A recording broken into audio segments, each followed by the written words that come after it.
Thinking Aloud. Conversations on the leading edge of knowledge and discovery with psychologist Jeffrey Mishlove.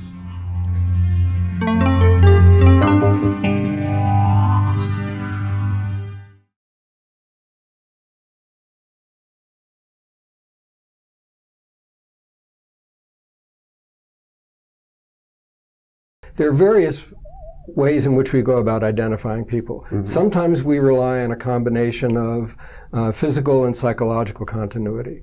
But sometimes we identify people by email or on the phone. Mm-hmm. We don't see their body, so we have no bodily criteria we can appeal to. We recognize them as the same person in virtue of how they behave.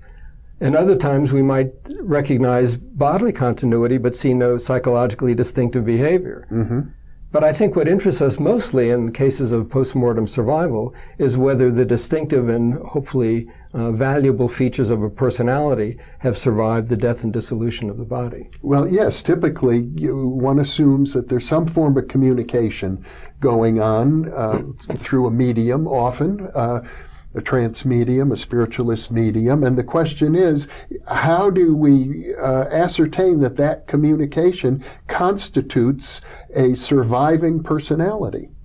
We would do it presumably the way Ducasse described, the philosopher C.J. Ducasse described in an analogy. He said it's a little bit like what would happen if you think your friend George had died in a plane crash, and then you get a phone call from someone claiming to be George. Mm-hmm. How would you determine that it was really George on the other end of the phone? You can't see the body making the phone call, so you have to rely on something else. Mm-hmm. And in many cases, what you rely on will be perfectly satisfactory. If the person on the other end of the phone behaves in idiosyncratically George-ish sorts of ways, mentions things that only George would be in a privileged position to know, in particular things that had to do between George and the person on the other end of the phone. Mm-hmm. You might have sufficient basis for saying, yes, it really is George, despite what I thought about George not being able to survive the plane crash. So what you're saying is it can't just be one thing. If it's George's personality, that might not be enough. Or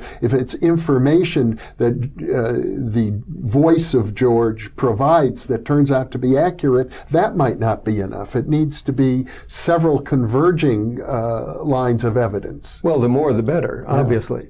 So the more verifiable information George can give, which only George would be in a privileged position to know, and which nobody else could know by normal means, that would be very persuasive. If George's personality or distinctive abilities is somehow manifested also, that would be icing on the cake. In other words, to get back to the argument about there can't be identity in the absence of a physical body, you discount that argument. Well, I think the philosophical issues are interesting and important, but real life concerns trump philosophical metaphysics every day.